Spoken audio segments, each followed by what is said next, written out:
Hi all, this is Anjali and welcome to my channel. So आज हम करेंगे logical operators in Python. So Python जब आप करते हो और आपको कंडीशंस बनानी होती हैं तो हम यूज़ करते हैं रिलेशनल ऑपरेटर्स, जो कि हमने लास्ट लेक्चर में किया था. सो लास्ट लेक्चर में हमने देखा था कि कैसे greater than, less than, greater than, equal to ये सारे ऑपरेटर्स यूज़ करके हम कंडीशंस चेक कर सकते हैं, राइट? पर कभी कभी क्या होता है कि हमें दो कंडीशंस को ज्वाइन करना पड़ जाता है. I have to link the conditions कि भाई ये भी ट्रू चाहिए एंड ये भी ट्रू चाहिए, या फिर ऐसा हो जाता है कि दोनों में से कोई एक ट्रू हो तो भी हम काम कर लेंगे. सो जब आपको ऐसी ज़रूरत पड़ती है तो यूज़ होते हैं लॉजिकल ऑपरेटर्स. तीन लॉजिकल ऑपरेटर्स हमारे पास होते हैं, नॉट एंड और. प्रेसिडेंस वाइज ये रिलेशनल ऑपरेटर्स के बाद काम करते हैं. तो जब आपके रिलेशनल ऑपरेटर काम कर चुके होते हैं उसके बाद काम करते हैं लॉजिकल ऑपरेटर्स. तो ज़रा देखते हैं कि इनका एक्चुअली पर्पस है क्या. से बड़ा है, yes, 9 is greater than 7, so it is giving you true. लेकिन अगर मैं इसके आगे नॉट लगा देती हूँ तो ये मुझे अब क्या देगा? फॉल्स. सो नॉट का क्या काम है कि अगर किसी भी कंडीशन का रिजल्ट ट्रू आ रहा है तो उसे फॉल्स बना दे, अगर फॉल्स आ रहा है तो उसे ट्रू बना दे. So it just changes the result. True को फॉल्स कर देता है, फॉल्स को ट्रू कर देता है. That is the purpose of your not. ठीक है, सो वो आपके नॉट का पर्पस है. So print not 9 greater than 7. If it is true it will be changing it to false. If it is false, it will change it to true. Simple. अब आप कहोगे कि इसकी ज़रूरत कहाँ पे पड़ेगी. अब देखो, ज़रूरत तो आपको बहुत ऐसा नहीं है कि यूज़ करना ही पड़े, बट जैसे मैं कहती हूँ कि एज 60 से ज़्यादा नहीं होनी चाहिए, है ना. सो एज 60 से ज़्यादा नहीं होनी चाहिए तो आप एज ग्रेटर देन 60 की जगह पे लिख सकते हो नॉट एज ग्रेटर देन 60, है ना. तो वो पढ़ने में थोड़ा ज़्यादा मीनिंगफुल लगता है. चाहूँ तो मैं उसको age less than equal to 60 भी कर सकती हूँ, एक ही बात होगी, है ना. तो अगर आप यहाँ पर एक एज लेते हो यूज़र से और आपको चेक करना है एंटर एज, ठीक है, आपको चेक करना है कि वो पर्सन सीनियर सिटीजन है या नहीं. तो मैंने चेक किया इफ़ एज, ठीक है, इज़ नॉट लेस देन 60 तो वो सीनियर सिटीजन है. तो आप उसको कैसे लिख सकते हो? If not age less than 60, अगर ऐसा है तो प्रिंट सीनियर सिटीजन. ठीक है, and then you execute it. So अगर मैं यहाँ पर एंटर करती हूँ 56 तो वो कुछ भी प्रिंट नहीं कर रहा क्योंकि मैंने एल्स दिया ही नहीं है ना. तो कुछ भी प्रिंट नहीं कर रहा क्योंकि ये कंडीशन फॉल्स आ रही है. 56 less than 60 is true, not उसको फॉल्स कर देगा और वो कुछ भी प्रिंट नहीं करेगा. आप इसको दोबारा से रन करते हो, आपने एंटर किया 67, this time it is printing senior citizen क्योंकि 67 60 से कम नहीं है, वो फॉल्स है. और नॉट उसको क्या बना देगा? ट्रू. सो ट्रू बना देगा तो ये चीज़ प्रिंट हो जाएगी. ठीक है, बट वही बात है कि आप कहोगे कि मैम यहाँ पे तो हम ऐसे भी लगा सकते थे, सीधे ही लगा लो भाई कि अगर age greater than equal to 60 है तो सीनियर सिटीजन है, अदरवाइज नहीं है. So age a programmer totally आपकी मर्जी है, आप जैसे लगाना चाहो कंडीशन लगा सकते हो. आपको सिर्फ पता होना चाहिए कि what are the possible methods. So आपको पता होना चाहिए कि अगर हम नॉट लिखते हैं तो उससे होता क्या है. यूज़ करना ना करना टोटली आपकी अपनी कन्वीनियंस है. ठीक है, सो दैट इज़ नॉट. अब उसके बाद आते हैं एंड और. सो जो हम नॉर्मल बात करते हैं उसमें जो एंड और में फ़र्क होता है वही फ़र्क आपका प्रोग्रामिंग में भी होता है. मैं कहती हूँ मुझे ये चाहिए एंड मुझे ये चाहिए, so I need both the things. You need both the things, दोनों चीज़ें चाहिए आपको. सो उसके लिए दोनों कंडीशंस ट्रू होना ज़रूरी है.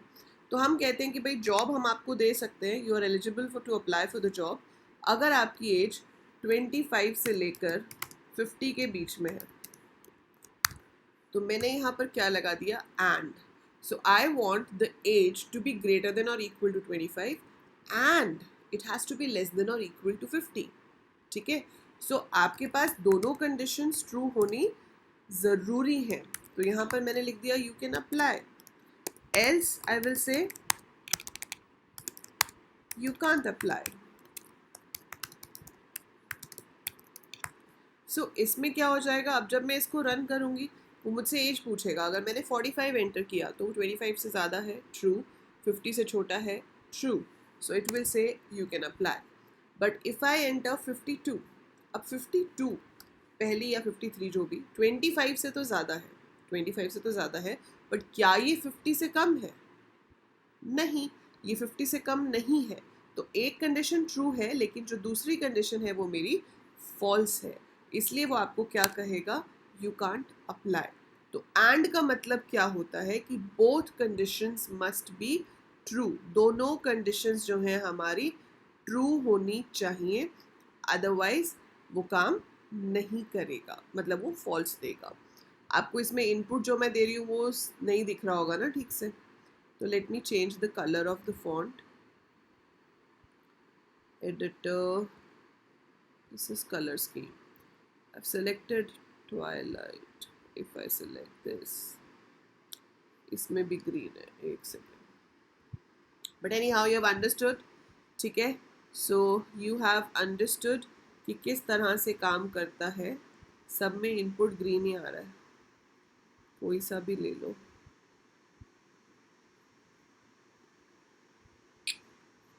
Everyone is having the input in green color, कोई बात नहीं।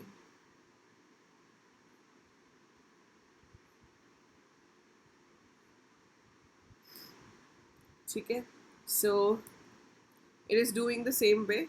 तो एनी हाउ आपको मैं वैल्यू बता रही हूँ because of the chroma setup ना, इसलिए वो ग्रीन कलर को शो नहीं कर रहा, but I am telling you कि मैं क्या इनपुट दे रही हूँ। ठीक है, सो मैंने 53 इनपुट किया तो यहाँ पर आ रहा है यू कांट अप्लाई।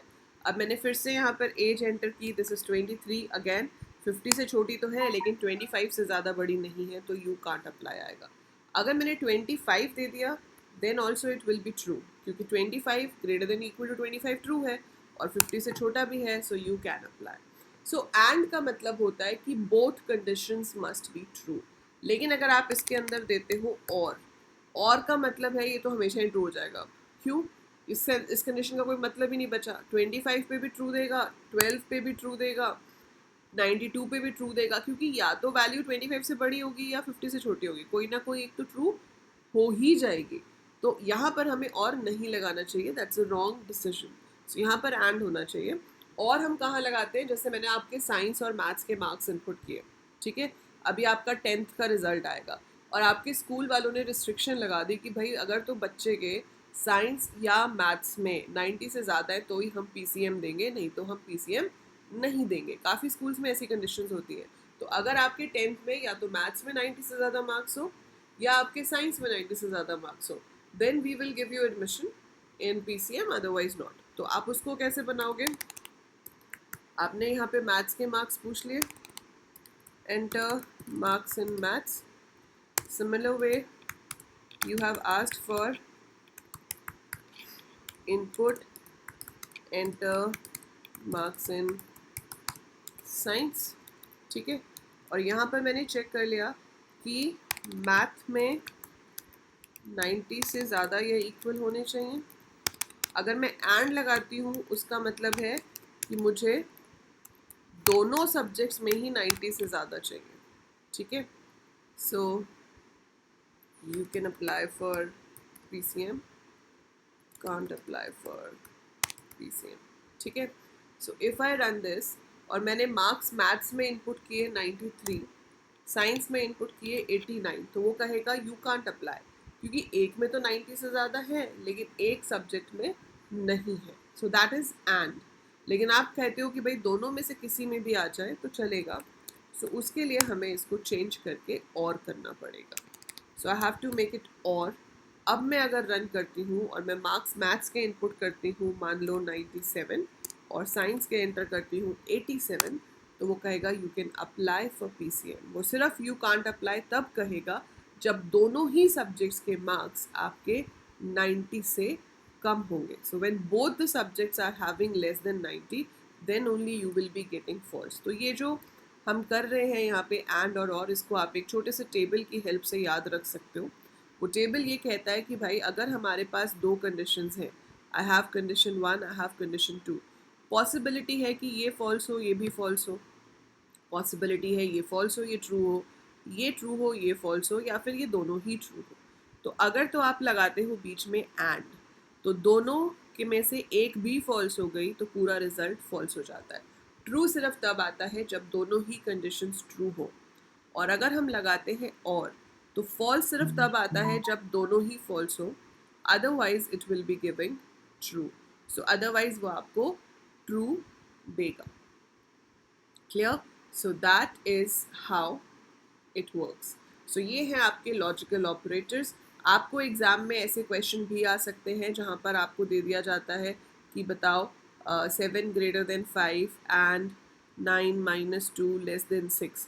अब आंसर बताओ, इवैल्यूएट करो इसे। तो जैसे अरिथमेटिक एक्सप्रेशंस के इवैल्यूएट करने के क्वेश्चन आते हैं, वैसे ही आपको रिलेशनल और लॉजिकल ऑपरेटर के ऊपर बेस्ड भी इवैल्यूएशन क्वेश्चंस आ जाते हैं। जैसे ये हो जाएगा true, 9 minus 2 is 7, 7 less than 6 is false. So true and false. True and false will be false. तो इसका आंसर क्या आएगा? False. तो इस तरह के क्वेश्चंस भी आते हैं। Now I'll be uploading the next video जिसमें हम ऑपरेटर्स पहले ख़त्म करेंगे, असाइनमेंट ऑपरेटर्स बताऊंगी आपको, बिटवाइज ऑपरेटर्स बताऊंगी, और उसके बाद I upload practice questions on जितना हमने अभी तक किया है। सो जितना हमने किया है उस पर किस तरह के 1 मार्क क्वेश्चन आ सकते हैं, किस किस तरह के प्रोग्राम्स आ सकते हैं। तो देखो, प्रोग्राम्स के लिए तो बेटा 100 डे पाइथन प्रोग्रामिंग चैलेंज चल रहा है, तो आपको जितना आता जाता है उसके साथ साथ आप 100 डेज पाइथन कोडिंग चैलेंज कर सकते हो। वहाँ से आपके प्रोग्राम्स की प्रैक्टिस बहुत अच्छे से हो जाएगी। ठीक है? So that is it for your this class. I'll see you in the next one. Till then, take very good care of yourself.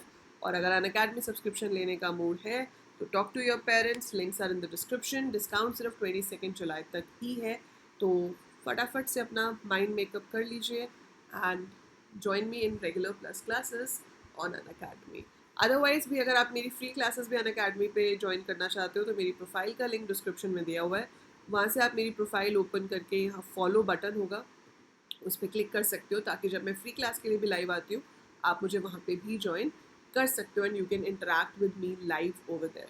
Fine, bye for now, take care.